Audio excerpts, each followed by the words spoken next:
Sober up. COVID-19 respects no national borders, no social bounds, no political systems, and no cultural values. It hits us just as hard. It levels the world.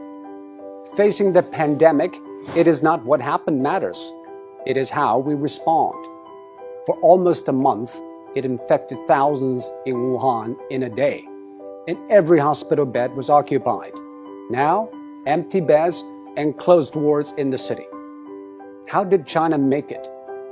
It is nothing new, but it's worthy to know.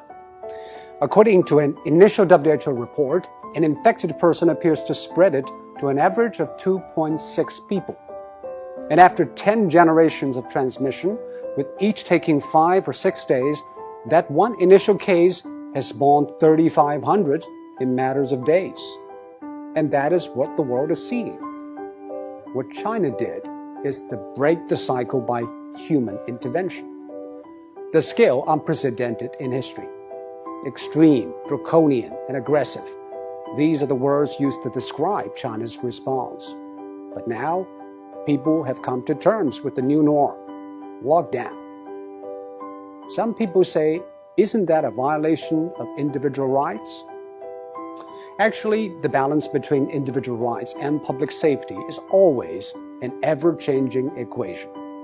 After 9/11, all the airports in the world began to impose draconian safety checks on passengers, and people accepted it because we traded a little of our freedom for the greater good of the public.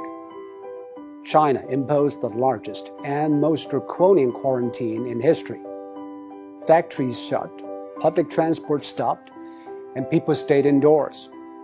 By doing that, it flattened the curve. On one hand, China avoided many millions of cases and tens of thousands of deaths. On the other, it stretched out the time and made the hospitals restaffed and less strained. This is exactly what Europe and America should know. But public policy needs both ends to agree, the decision makers and the decision takers. Quarantine is indeed extreme and extremely restrictive.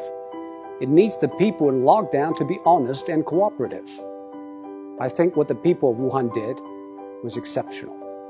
They had the courage, tenacity, and resilience to stay housebound for days, weeks, and months. Most view the quarantine as a civic duty, and that is why it worked. Public health methods are universal. They either work or they don't. We are all human beings. Our epidemiology is the same, but we have different economies, demographies, and sociologies.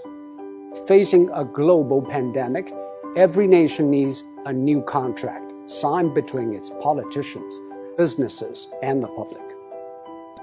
Desperate times ask desperate measures. This is a desperate time, and we should not put politics ahead of public health, now more than ever. The new coronavirus has been claimed by ideologues. Donald Trump said it justified tighter border control. Bernie Sanders linked it to free healthcare. While in Singapore, every infection case is followed and dealt with. Bit by bit, every country is testing its methods through trial and error.